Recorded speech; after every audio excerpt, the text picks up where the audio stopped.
Last time हम पढ़ रहे थे, ध्यान से सुनेंगे, केमिकल प्रॉपर्टीज हम पढ़ रहे थे। केमिकल प्रॉपर्टीज के अंदर हमने क्या क्या कर लिया था? रिएक्शन विद एयर पढ़ लिया था।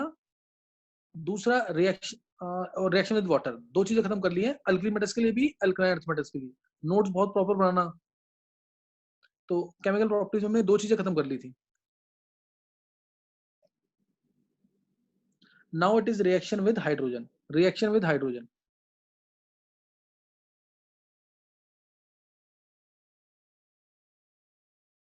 Reaction with hydrogen, alkali metals की और अल्काइन अर्थ मेटल्स की रिएक्शन विद हाइड्रोजन।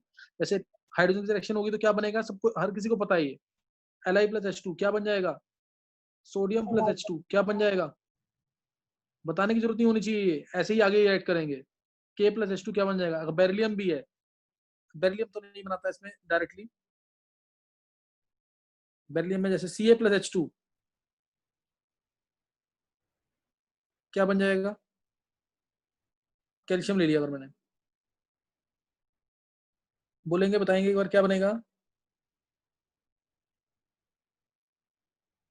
Li+H2 क्या बनेगा? LiH। हाँ LiH। LiH, सोचना नहीं है। हाँ ट्राई करेंगे, 10th वाले बच्चे आंसर करेंगे। Li+H2 क्या बनेगा? LiH। Na+H2 क्या बनेगा? अर्नव, गर्व, हाँ NaH। K+H2 KH, half H2 लेंगे, पता है ना सबको ये? अच्छा, इनका थर्मल स्टेबिलिटी का ऑर्डर क्या होगा? ऐसे ही Ca+H2 क्या बनेगा? CH2। इसको हम हाइड्रोलिथ भी कहते हैं। बस लिथियम जो है ये हाई टेम्परेचर पे एक्ट करता है।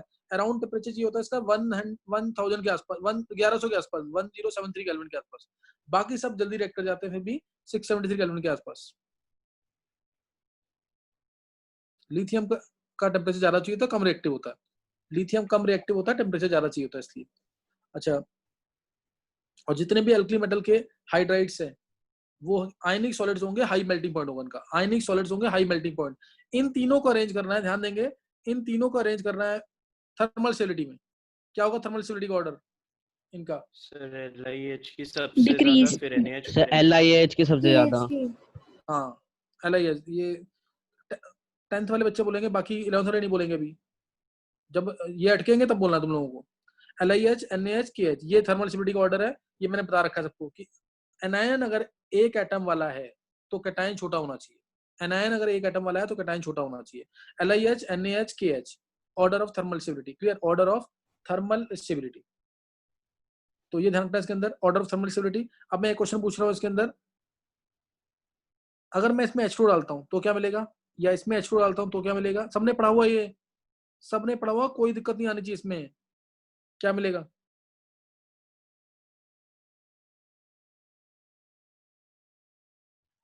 LiOH plus half H2। हाँ, किसने बोला है? अर्नव ने सर। और अच्छा Arnav, LiOH plus half H2, LiOH plus half H2 plus H2। Reason बहुत सिंपल है इसका, इसको बस तुम्हें क्या करना है, LiH है, ये है Li प्लस और H नेगेटिव। Li प्लस है और H नेगेटिव है, और वाटर क्या है? H प्लस और OH नेगेटिव। बस तुम्हें जोड़ देना है। LiH क्या था? Li प्लस और H नेगेटिव। और वाटर क्या था? H प्लस और OH नेगेटिव। Li प्लस को OH माइनस से जोड़ दो, H प्लस को H प्लस से, तो क्या बन गया? LiOH plus H2। सब में ऐसे ही होगा। इसमें भी क्या मिल जाएगा? NaOH, ये मैं पहले करा चुका हूँ, 10th की रिएक्शन से सारी ये NaOH प्लस H2। एक चीज ध्यान रखेंगे कि आप होमवर्क में ऐड कर देना एस ब्लॉक की रिएक्शंस भी, जो मैं तुम्हारा 11th वाले बच्चों को 2 दिन का काम था, ये 2 दिन ये भी करना तुम्हें, एस ब्लॉक की सारी रिएक्शंस ऐड कर देना। होमवर्क में ये भी है इसमें, KOH plus H2, KOH plus H2। ऐसे ही ये बना hydrolith, CaH2। This is called as hydrolith. Important है, ऑब्जेक्टिव में पूछते हैं। CaH2 प्लस H2 डाला तो क्या बन जाएगा?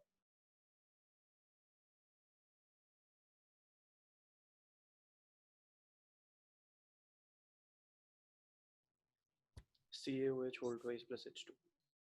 CaOH whole twice plus H2, CaOH whole twice plus H2। सबको समझ आ गई है? और अगर मैं इसमें H2 डाल दूं तो CaOH whole twice। क्या आएगा इसमें?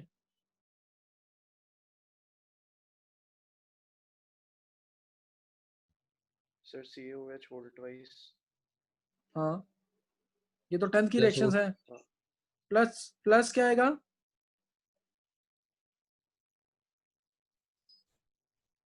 ये क्वेश्चन आता है दोनों केस में H2 गैस। ये क्वेश्चन मैंने पहले भी कराया हुआ है। कैल्शियम हो या उसका हाइड्राइड हो, दोनों के दोनों सेम प्रोडक्ट देते हैं। ऑब्जेक्टिव में क्वेश्चन आया है, which of the following will give the same product. ऐसे ही के में भी मैं H2 डाल दूं तो भी यही मिलेगा ना, KOH plus H2, KOH plus H2। और आंसर निकालने का तरीका बहुत सिंपल है इसका तो मैंने समझा दिया तुम्हें। Ca पे चार्ज है 2 प्लस, H है माइनस वाला, वाटर में H प्लस है और OH माइनस, जोड़ दो पॉजिटिव और नेगेटिव के साथ, इसको इसके साथ जोड़ दो, इसको इसके साथ जोड़ दो, तो आंसर आ जाएगा CaOH ट्वाइस और H2। ऐसे ही जो इसकी रिएक्शन हो रही है Ca प्लस H2 की, Ca प्लस H2 की जो रिएक्शन हो रही है वो भी ऐसी होगी, ध्यान देंगे इधर। किसी को कुछ पूछना है इस पेज पे? किसी को इस पेज पे कुछ पूछना है? चलो आगे देखेंगे फिर।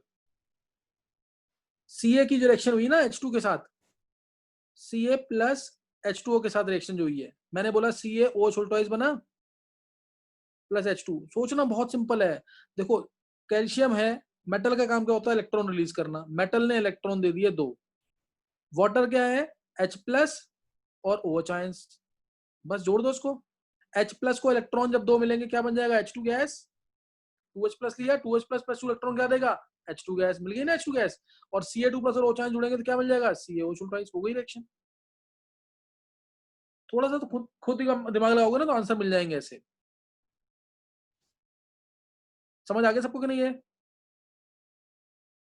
समझ आ गया सबको? Yes sir. अब इसमें ध्यान रखना कि BeH2, मैं एल्कलाइन अर्थ मेटल की हाइड्राइड्स की बात कर रहा हूं। BeH2 और MgH2 ये दोनों हैं कोवेलेंट, ये दोनों कोवेलेंट है। बाकी सारे आयनिक है। CaH2, SrH2, BaH2, they all are ionic, all ionic, all ionic. ये ध्यान रखना इसके अंदर। अब एक चीज ध्यान रखना, बेरिलियम के प्रिपरेशन में हमेशा दिक्कत आती है। ना तो बेरिलियम की हाइड्राइड प्रिपेयर हो सकती है डायरेक्टली, ना तो बेरिलियम की हाइड्राइड डायरेक्टली प्रिपेयर होती है, ना ही इसका फ्लोराइड। तो इसकी प्रिपरेशन डिफरेंट तरीके से नोट करेंगे। बेरिलियम की हाइड्राइड प्रिपेयर होती है लिथियम BeCl2 से, BeCl2 से, BeCl2 से प्रिपेयर होती है इसकी हाइड्राइड। ध्यान देंगे कैसे। BeCl2 में डालते हैं हम रिड्यूसिंग एजेंट LiAlH4, BeCl2 में डालते हैं हम रिड्यूसिंग एजेंट LiAlH4, तो ये बनाता है BeH2, BeH2 प्लस क्या आ जाएगा साथ में? LiCl plus AlCl3। ये बहुत इंपॉर्टेंट रिएक्शन है। ये एनसीईआरटी एग्जाम्पलर में देखिए, IIT के अंदर डिफरेंट तरीके से पूछा हुआ क्वेश्चन इसका। क्वेश्चन कैसे आया था? बेरिलियम से स्टार्ट करते हुए कन्वर्ट करना है तुम्हें BeH2 में, कैसे कन्वर्ट होगा? बेरिलियम से स्टार्ट करते हुए कन्वर्ट करना है BeH2 में, कैसे कन्वर्ट होगा? तो अभी तो तुम नहीं कर पाओगे, क्योंकि बेरिलियम से तुम्हें अगर BeH2 बनाना है तो तुम्हें क्या बनाना आना चाहिए? BeCl2, ये बनाना आना चाहिए। ये बनेगा तभी आगे रिएक्शन होगी, है ना? ये बनेगा तो ही आगे रिएक्शन होगी। तो अभी मैं बताता हूँ कि कैसे बनना है। ये क्वेश्चन इंपॉर्टेंट है यहाँ पे। अब नेक्स्ट ये मैंने बता दिया तुम्हें, this is BeH2, clear? This is BeH2। Next अब हमारा टॉपिक है हाइड्राइड्स। हमारा खत्म हो गया, रिएक्शन विद हाइड्रोजन खत्म हो चुका है। Now reaction of alkali and alkaline earth metals with halogens, alkali and alkaline earth metals with halogens. ये हम फोर्थ रिएक्शन पढ़ रहे हैं, reaction with halogens, clear? Reaction with halogens. Reaction with halogens में कोई भी मेटल, अल्कली मेटल, कोई भी अल्कली मेटल है M, उसमें मैंने डाला X2, हाफ X2 डलेगा, बन जाएगा MX। अल्कलाइन अर्थ मेटल है, अगर अल्कलाइन अर्थ मेटल है मैंने डाला उसमें X2 तो बन जाएगा MX2। किसी को डाउट इसमें? और इसमें भी क्या आ जाएगा? इसमें भी एक्सेप्ट बेरिलियम, बेरिलियम नहीं प्रिपेयर होगा इस तरीके से। बेरिलियम की हैलाइड्स जो है प्रिपेयर नहीं होंगी, बेरिलियम की halides.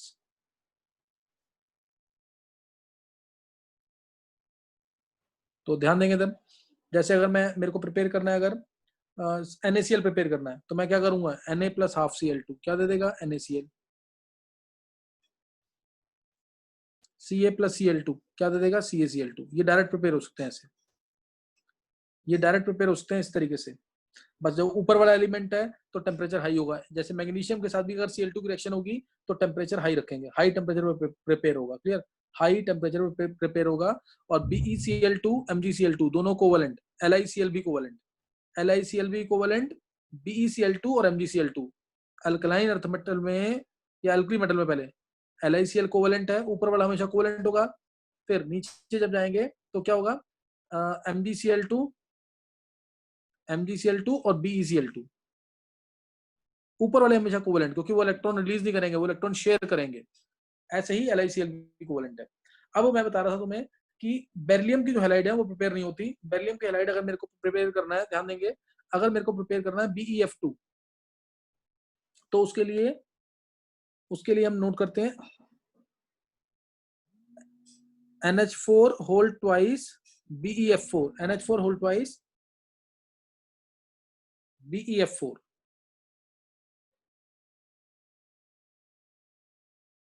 Ammonium tetrafluoroberyllate, ammonium tetrafluoroberyllate ये लेते हैं, इसको हीट करते हैं, इसको हीट करेंगे तो BeF2 प्रिपेयर होता है। तो BeF2 plus twice of NH3 plus HF, ये प्रिपरेशन है BeF2 की। ये कुछ तुम उससे भी सोच सकते हो, heating effect on ammonium salts with non oxidising anion, मैंने बताया हुआ कुछ में, तो नॉन ऑक्सीडाइजिंग एनायन होता है तो अमोनिया गैस जरूर मिलती है, नॉन ऑक्सीडाइजिंग एनायन होता है तो अमोनिया गैस जरूर मिलती है। तो ये BeF2 की प्रिपरेशन है। अब दूसरी प्रिपरेशन, ये दूसरी इंपॉर्टेंट प्रिपरेशन NCERT के अंदर है सारा, ये दूसरी इंपॉर्टेंट प्रिपरेशन है BeCl2 की। BeCl2 की प्रिपरेशन है बहुत important, BeO by reductive chlorination, किससे है, bye reductive chlorination plus Cl2, तो ये देता है BeCl2, रिवर्सिबल रिएक्शन होती है, तो मिलता है इसमें BeCl2, क्या मिल जाएगा इसे, BeCl2 और साथ में CO गैस बाहर निकल जाएगी, CO गैस बाहर निकल जाएगी। इसको बोलते हैं रिडक्टिव क्लोरीनेशन। ये रिएक्शन बहुत इंपॉर्टेंट है, नीट में भी बहुत बार पूछी हुई है, IIT के अंदर भी काफी बार पूछी है, रिडक्टिव क्लोरीनेशन। ना तो बेरिलियम की हैलाइड प्रिपेयर हुई डायरेक्टली, ना ही बेरिलियम की हाइड्राइड हुई प्रिपेयर डायरेक्टली, दोनों ही प्रिपेयर डायरेक्टली नहीं हुए, ना तो बेरिलियम की हैलाइड ना बेरिलियम की हाइड्राइड, BeCl2। और ऐसी ना तीन रिएक्शन है, 3-4 रिएक्शन है ऐसी, BeO मिल गया, ऐसे ही अगर MgO भी होता है ना, MgO भी मिल जाता है इसी रिएक्शन से, इसको बोलते हैं रिडक्टिव क्लोरीनेशन। रिडक्टिव क्लोरीनेशन क्यों बोला गया होगा, सोचोगे तो पता लग जाएगा, BeO का O हट गया तो हो गया reduction, removal of oxygen is called as reduction, BeO का O हट गया, इसको क्या बोलते हैं, रिडक्शन, और क्लोरीन ऐड हो गया तो क्या बोलेंगे, रिडक्टिव क्लोरीनेशन। और ऐसे ही MgO अगर होता, MgO में C प्लस Cl2 डाल देंगे तो MgCl2 मिल जाएगा। सेम ऐसे ही अगला ग्रुप है बोरोन वाला, उसमें भी B2O3 plus C plus Cl2, ये मिलता है BCl3 प्लस CO गैस बाहर। ऐसे ही B2O3 के नीचे Al2O3, ये 4 रिएक्शन है, पढ़ देना इसको, याद कर लेना इसको। तो AlCl3 plus CO, AlCl3 plus CO, इस तरीके से ये रिएक्शन है reductive chlorination. Clear, this reaction is called as reductive chlorination. और 4 क्लोराइड्स प्रिपेयर हो गई इससे, एक तो BeCl2, एक MgCl2, एक BCl3 और एक AlCl3, ये चारों प्रिपेयर हो गए इससे। अब तुम में से कोई भी रिवर्सिबल होती हैं, रिवर्सिबल बेरिलियम के केस वाली है, बाकी सब इतनी रिवर्सिबल नहीं है, तो नहीं भी शो करोगे कोई फर्क नहीं पड़ेगा इससे। और हाई टेम्परेचर पे रिएक्शंस ज्यादातर होती हैं। अच्छा, नेक्स्ट बताएंगे, नेक्स्ट क्वेश्चन जो है इसके अंदर जो इंपॉर्टेंट है, क्वेश्चन है बेरिलियम से BeH2 कैसे बनाओगे। अब मैंने हिंट दे दिया तुम्हें, सारी रिएक्शन बता दी कैसे बनेगा। How will you convert beryllium into beryllium hydride, कोई भी तुम में से सोच सकता है जो।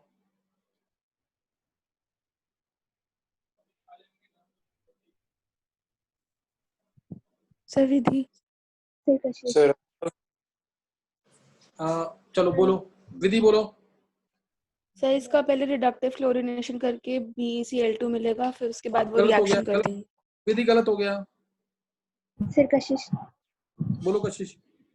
सर पहले बेरिलियम को पाउडर फॉर्म में एयर के साथ रिएक्ट कराएंगे तो BeO बहुत अच्छे मिल बहुत जाएगा। अच्छे। हाँ बिल्कुल सही है, उसके बाद तो हो जाएगा ना। फिर क्लोरीनेशन, यस सर, हाँ इसमें रिडक्टिव क्लोरीनेशन हाफ कराएंगे। O2 डालेंगे, बेरिलियम को लेंगे पाउडर्ड फॉर्म में, BeO मिलेगा।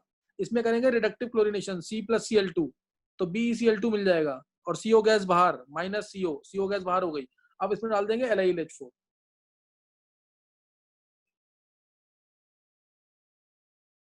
तो BeH2 मिल जाएगा, और LiCl और AlCl3 बाहर, minus LiCl minus AlCl3।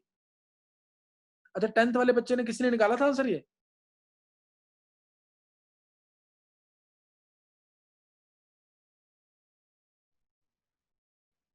Tenth वाले किसी बच्चे ने आंसर निकाला था?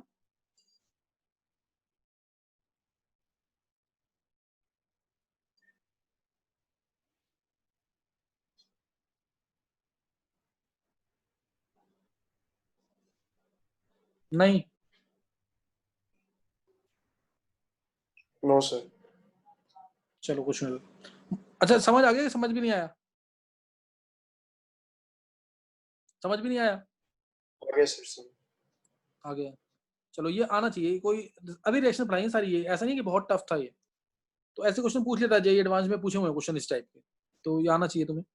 पहले बी से BO बना दिया बेरिलियम को पाउडर फॉर्म में लेके, नहीं तो ये रिएक्ट ही नहीं करता, क्योंकि इसके ऊपर oxide layer, protective oxide layer होती है बेरिलियम के ऊपर, और C+Cl2 डाल के BeCl2 बन जाएगा। BeCl2 को LiLH4 से रिड्यूसिंग एजेंट से ट्रीट कर देंगे तो BeH2 मिल जाएगा। क्या मिल जाएगा? BeH2।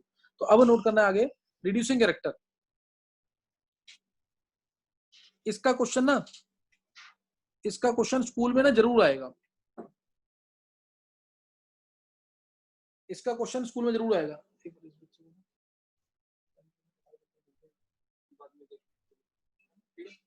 रिड्यूसिंग कैरेक्टर नोट करेंगे।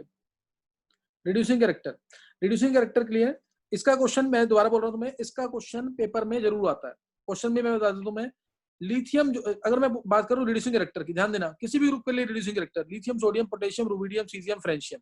अगर मैं तुमसे इसमें पूछूं स्ट्रॉन्गेस्ट रिड्यूसिंग एजेंट कौन सा है इसमें से?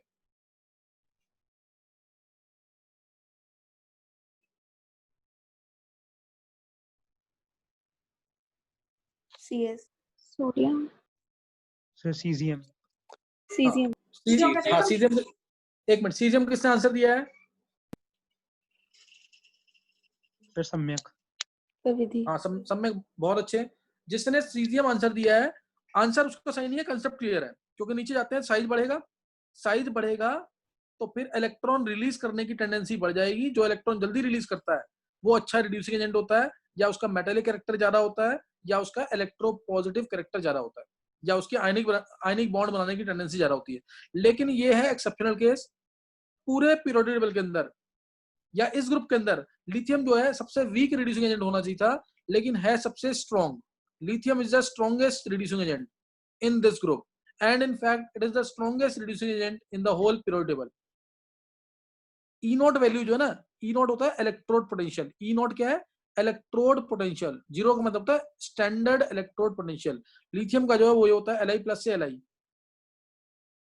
ये होता है -3.03 वोल्ट, -3.03 वोल्ट। इसका मतलब क्या है? इसका मतलब क्या है कि लिथियम से लिथियम प्लस जल्दी बनेगा कि लिथियम प्लस से लिथियम? लिथियम से देखो लिथियम। अगर हाँ नेगेटिव है ना, नेगेटिव का मतलब बैकवर्ड रिएक्शन ज्यादा होगी, यानी लिथियम से लिथियम प्लस जल्दी बनेगा। इसको पढ़ना सीख लेंगे। नेगेटिव का मतलब कि लिथियम से लिथियम प्लस बनेगा। पॉजिटिव होगा, जैसे अगर मैं फ्लोरीन के केस में लिखूं ना, फ्लोरीन के केस में E not of F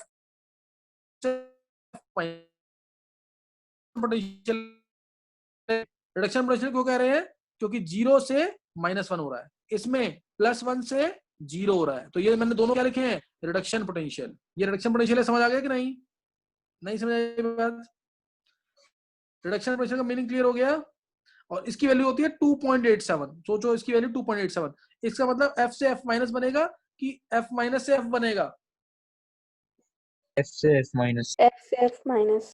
positive मतलब फॉरवर्ड, पॉजिटिव मतलब फॉरवर्ड, नेगेटिव मतलब बैकवर्ड। इसमें किसी को डाउट तो नहीं है? क्वेश्चन आते हैं ऐसे, 4 वैल्यू दे देंगे तुम्हें ऐसी और कहेंगे कौन सा अच्छा रिड्यूसिंग एजेंट है। कौन सा अच्छा है, रिड्यूसेंट है, उसमें निकालना आना चाहिए तुम्हें। तो मैंने तुम्हें मतलब समझा दिया। 10th वाले बच्चों को समझ आ गया ये? Yes, 10th वाले sir. बच्चों को समझ आ गया है? हाँ, ये समझ आ जाना चाहिए। सिंपल नहीं है, सिंपल है बिल्कुल। ये कैसे, मैंने बहुत सिंपल वर्ड्स में बोला है। पॉजिटिव का मतलब आगे जाना है। पॉजिटिव मतलब क्या है कि आगे जाना है, और नेगेटिव मतलब पीछे जाना है, बस। तो अब ध्यान देंगे इधर। और तुम सोचोगे भी ना, जो फ्लोरीन तो बहुत अच्छा नॉन मेटल है, ये तो जल्दी से इलेक्ट्रॉन लेके नेगेटिव में जाएगा।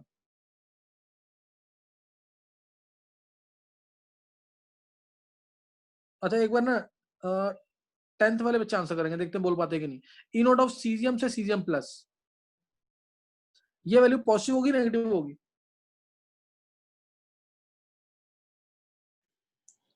Sir, negative.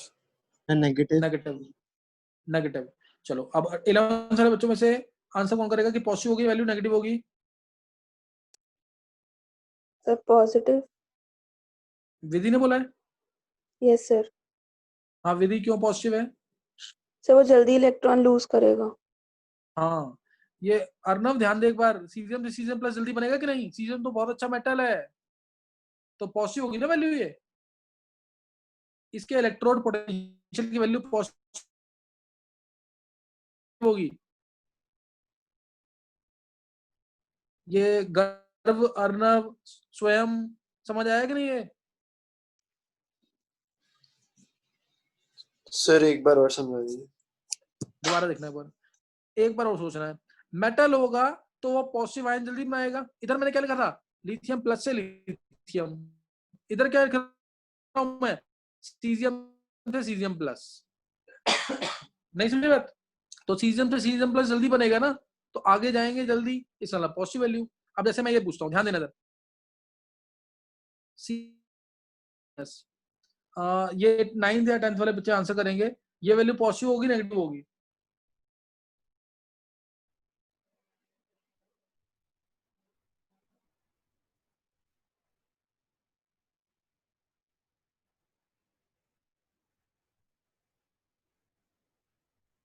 नहीं, कोई भी नहीं करेगा आंसर।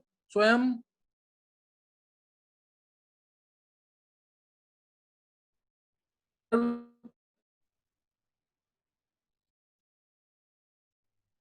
इसमें Cl2 है। अच्छा, 11th में से हाँ बोल। पॉजिटिव। पॉजिटिव क्यों? क्योंकि Cl से Cl माइनस जल्दी बनेगा। Cl तो नॉन मेटल है, ये तो जल्दी इलेक्ट्रॉन लेगा और क्या बनाएगा, माइनस। माइनस बनाएगा कि नहीं? वैल्यू होगी, इसलिए क्या होगा, ये पॉजिटिव वैल्यू। अच्छा, अब ई नोट ऑफ, चलो ये बताना जरा, Br से 2, ये वैल्यू पॉजिटिव होगी नेगेटिव होगी?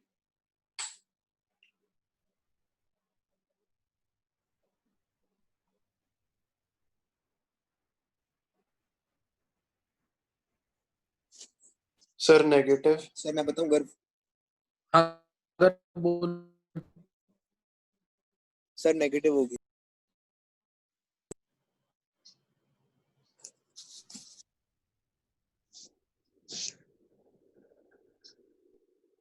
नेगेटिव, हाँ नेगेटिव होगी वैल्यू।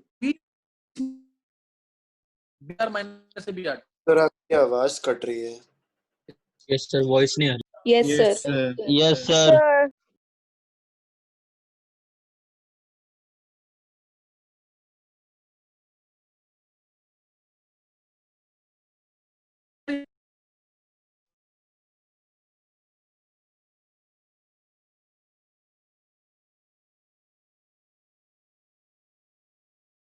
कटी आवाज?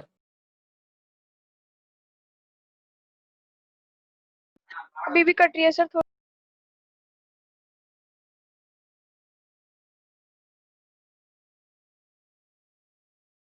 वॉइस आ रही है क्लियर कि नहीं? Yes sir, Yes. सही है। चलो सही, ध्यान देना एक मिनट। अब ध्यान देंगे इधर, मैं दोबारा ले रहा हूँ इस चीज को। पहले मैं, हम पढ़ रहे हैं फिफ्थ प्रॉपर्टी है, ये फिफ्थ प्रॉपर्टी है केमिकल प्रॉपर्टीज में, रिड्यूसिंग कैरेक्टर। इसमें मैं तुमसे दोबारा पूछ रहा हूँ, इस चीज को समझ लेंगे तो फिर काफी चीजें आगे इजी लगेंगी। ई नोट ऑफ, मैंने बोला ई नोट ऑफ Mg2+ से Mg, ये वैल्यू क्या होगी? 9th और 10th वाले बच्चे आंसर करेंगे, पॉजिटिव की नेगेटिव? सर घर नेगेटिव। नेगेटिव। Sir negative. हाँ, अच्छा ज्यादा नेगेटिव होगी कम नेगेटिव होगी? ज्यादा नेगेटिव, क्योंकि मैग्नीशियम तो बहुत अच्छा मेटल है ना, मैग्नीशियम बहुत अच्छा मेटल, ज्यादा नेगेटिव। चलो अब तुम सीख गए हो ये चीज। अब E0 ऑफ, ध्यान देंगे, E0 ऑफ, मान लो तुमसे पूछता हूं मैं Barium2+ से बेरियम, ये वैल्यू नेगेटिव होगी पॉजिटिव होगी? Sir negative. नेगेटिव। और ज्यादा नेगेटिव होगी? नेगेटिव होगी और ज्यादा नेगेटिव होगी, मतलब माइनस, इसमें मैं कहूंगा 2.8 के आसपास पहुंच सकती है वैल्यू, क्योंकि बेरियम से Barium2+ और जल्दी बनेगा। बेरियम तो ज्यादा अच्छा मेटल है मैग्नीशियम से। क्यों है ज्यादा अच्छा मेटल है? क्योंकि नीचे जाएंगे तो साइज बढ़ेगा, इलेक्ट्रॉन देने की टेंडेंसी बढ़ जाएगी, मेटालिक। मेटल बढ़ जाएगा। नेक्स्ट, हाँ नेक्स्ट देखेंगे E0 ऑफ, ध्यान देंगे E0 ऑफ Cl- से Cl2, ये नेगेटिव क्या होगी? वैल्यू क्या होगी? नेगेटिव होगी पॉजिटिव होगी? नेगेटिव। Sir negative. कौन बोल रहा है? नाम बोलो। ये 9th और 10th वाले आंसर करेंगे सिर्फ। क्या होगी वैल्यू, नेगेटिव की पॉजिटिव? नेगेटिव। हाँ, क्योंकि Cl2 से उल्टा जाना है हमें, Cl- ज्यादा स्टेबल है, इसीलिए वैल्यू क्या होगी? नेगेटिव। नेगेटिव। नेक्स्ट बताना जरा, ये वैल्यू, एक मिनट,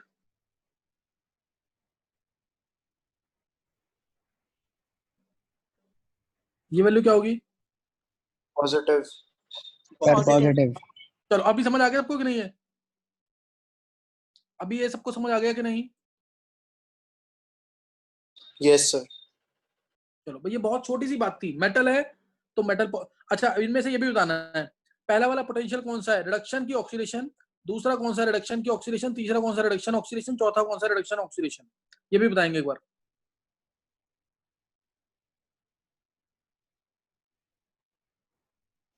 सारे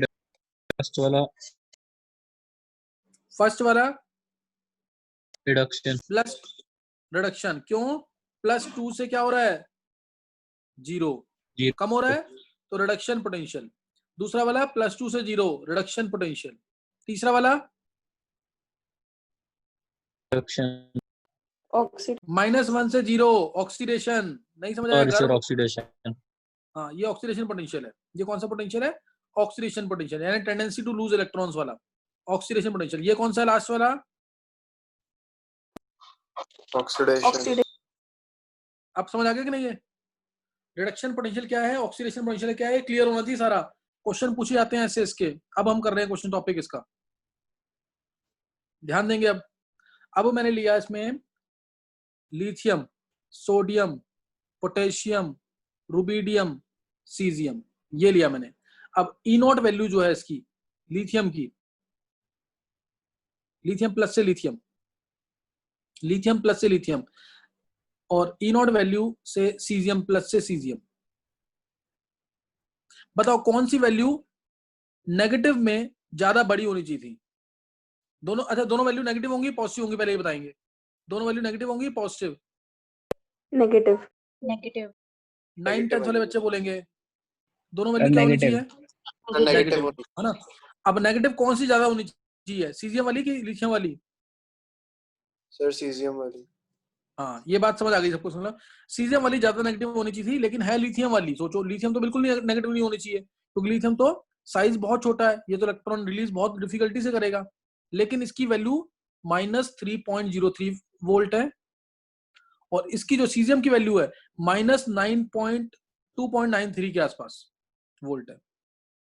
यानी एक तरह से ये समझ आ रहा है यहाँ पे कि सीजियम से सीजियम प्लस थोड़ा सा डिफिकल्टी से बनेगा, लिथियम से लिथियम प्लस जल्दी बनेगा। ये बात समझ आ गई कि नहीं? बोलो। Yes sir. उल्टा हो रहा है कि नहीं है?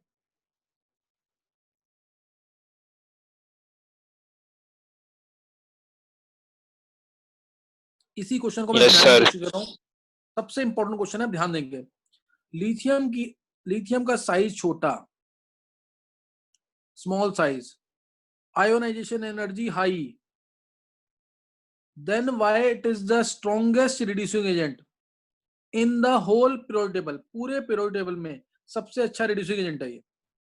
मैं reactive नहीं कह रहा इसको, मैं क्या बोल रहा हूँ, reducing agent. और ज्यादातर जो अच्छा reducing agent होता है वो ज्यादा reactive होता है, लेकिन इस केस में नहीं है. लिथियम reducing agent तो अच्छा है और पूरे 118 एलिमेंट्स के अंदर सबसे अच्छा reducing agent है ये. ये याद रखना, ये क्वेश्चन बहुत बार आया हुआ नीट में, लेकिन फिर भी ये रिएक्टिव कम होता है. रिड्यूसिंग एजेंट क्यों अच्छा हुआ है, अब इसका रीजन. अब इसका रीजन है, क्वेश्चन समझ आ गया मेरा? अभी तक मैं क्वेश्चन समझा रहा था सिर्फ, ये क्वेश्चन क्या है. क्वेश्चन समझ आ गया कि नहीं? Why lithium is the strongest reducing agent? Why lithium is the strongest reducing agent? Though it has highest energy, highest ionization energy among alkali metals. तो इसका आंसर सुनेंगे. देखो, किसी भी एटम में से इलेक्ट्रॉन निकालना है या डालना है तो वो गैसियस फॉर्म में होना चाहिए और एटॉमिक फॉर्म में. किसी भी एटम में से इलेक्ट्रॉन डालना है या निकालना है तो हमेशा गैसियस फॉर्म में होना चाहिए और एटॉमिक फॉर्म में. अब मैंने लिया लिथियम को, ध्यान देंगे. अब मैंने लिया लिथियम या कोई भी मेटल लिया, मैंने मेटल लिया, सॉलिड फॉर्म में होगा, कोई मेटल जो है सॉलिड फॉर्म में होगा. अब इसको मैं कन्वर्ट करूंगा पहले गैस फॉर्म में. गैस फॉर्म में कन्वर्ट करने के लिए कौन सी एनर्जी, सॉलिड से डायरेक्टली गैस बनाना है, कौन सी एनर्जी लगेगी? Sir sublimation energy. Sublime energy. किसने बोला ये, किसने बोला है? रितिका. सर सम्यक. हाँ, समय समय सर समय बहुत सुधांशु. अच्छे. अरे 9th 10th वाले बच्चे बोलेंगे, उसके बाद आंसर करेंगे. इनको ये सीख जाएंगे, तुम्हें भी मोटिवेशन मिलेगा इससे. सब्लिमेशन एनर्जी लगेगी. Sublimation energy, sublimation energy. एक वर्ड और याद रख लेंगे, एटोमाइजेशन एनर्जी. ये मैं आगे बताऊंगा थर्मोडायनेमिक्स के अंदर. सब्लिमेशन एनर्जी लगेगी. अब इसमें से इलेक्ट्रॉन बाहर निकलेगा. अब इस मेटल में से, ये कोई भी मेटल होता है यहाँ पे, lithium, sodium, potassium, rubidium, caesium, francium. अब इसमें से इलेक्ट्रॉन बाहर निकलेगा. अब कौन सी एनर्जी लगेगी इलेक्ट्रॉन को निकालने के लिए? 9 10 में से आयनाइजेशन एनर्जी. ये अर्नव ने बोला है. Yes sir. बहुत अच्छे अर्नव. आयोनाइजेशन एनर्जी ये लगेगी, आयनाइजेशन एनर्जी. यहाँ पे ये दोनों एनर्जी जो है हम दे रहे हैं कि रिलीज हो रही है? ये दोनों एनर्जी रिलीज हो रही है कि हम दे रहे हैं?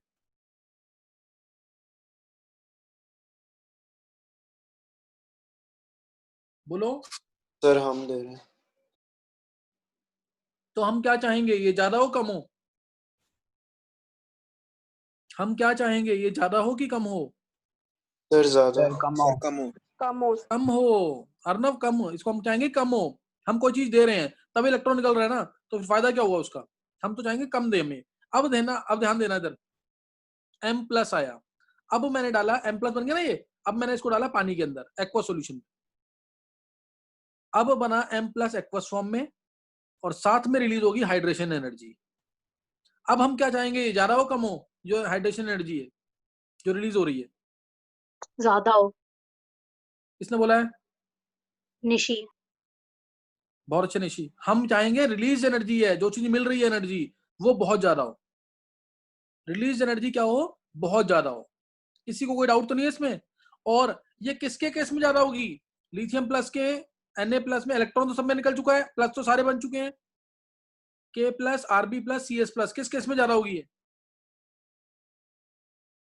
किस केस में ज्यादा होगी? Sir lithium. हाँ, लिथियम. क्यों? मैंने बताया था ना कल, हाइड्रेटेड रेडियाई फिजिकल प्रॉपर्टीज में. जितना छोटा आयन उतना ज्यादा हाइड्रेटेड रेडियाई, उतनी ज्यादा हाइड्रेशन एनर्जी.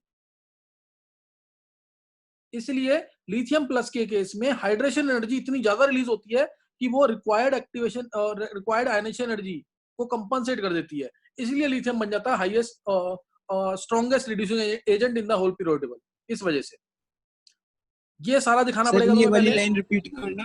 ये वाली लाइन दोबारा बता रहा हूँ. लिथियम प्लस जो है, lithium plus smaller in size, being smaller in size, is highly hydrated in water. is highly hydrated in water and large amount of hydration energy released. Large amount of hydration energy released compensates the value of ionization energy, balances the value of ionization energy, compensates the value of ionization energy. ये पूरी detail में answer बता दिया मैंने इसका भी। Compensate the value of ionisation energy. समझ आया कि नहीं है? नहीं समझ आया? I guess. लिथियम, हाँ लिथियम आयन, ये क्वेश्चन कर लेना, पेपर में जरूर होगा। इस क्वेश्चन के बिना एस ब्लॉक का पेपर कभी नहीं बनेगा, फर्स्ट टाइम पेपर अगर हो रहा है, इतना इंपॉर्टेंट क्वेश्चन है ये। लिथियम आयन छोटा है, पानी में हाईली हाइड्रेट होगा, हाइड्रेशन एनर्जी रिलीज होगी, वो कंपनसेट कर देगी आयनेशन एनर्जी को। मान लिया मैंने यहाँ पे आयनेशन एनर्जी दी 200 किलो जूल आयनेशन एनर्जी दी थी मैंने, और यहाँ एनर्जी रिलीज हुई -500, तो नेट तो क्या होगा? Release of energy. नेट मान लो 100 यहाँ पे भी लगी सप्लीमेशन एनर्जी, तो नेट क्या हो जाएगा? रिलीज। तुमने 300 दी, 500 रिलीज हो गई, तो 200 तो फिर भी रिलीज हुई ना। तो इसलिए लिथियम से लिथियम प्लस आसानी से बन जाएगा पानी में डालते, इसलिए लिथियम जो है स्ट्रॉन्गेस्ट रिड्यूसिंग एजेंट है। और सीजियम प्लस होगा, इसमें माना कि आयनेशन एनर्जी कम है, लेकिन हाइड्रेशन एनर्जी भी तो कम रिलीज होगी, इसलिए वो कंपनसेट करेगी, कंपनसेट, क्योंकि सीजियम तो है ही बहुत बड़ा, पूरे पीरियोडिक में सबसे बड़ा सीजियम होता है, इसलिए हाइड्रेशन एनर्जी रिलीज कम होती है इसके अंदर, इसके आयन में पानी में डालने पर, और इसलिए ये थोड़ा सा वीक हो जाता है, बस इसी केस में है। अदरवाइज हर ग्रुप में जो नीचे वाला एटम है वही अच्छा रिड्यूसिंग एजेंट होगा, सिर्फ इस केस में ऐसे है। अच्छा, एक अगला क्वेश्चन है, देखते कौन सोच पाता है, जल्दी देंगे आंसर, टाइम होने वाला है। क्वेश्चन है सर अभी रीजन कि मैं देखूंगा, बताता हूं अभी। मान लो ये calcium strontium barium, calcium strontium barium, E not of M2 plus से M की value, E not of M2 plus से M की वैल्यू इनके लिए नियरली सेम आती है, is nearly same for these elements. क्यों होगा? क्या रीजन होगा इसका? देखते कौन आंसर करता, जल्दी करेंगे। क्यों होगा नियरली सेम?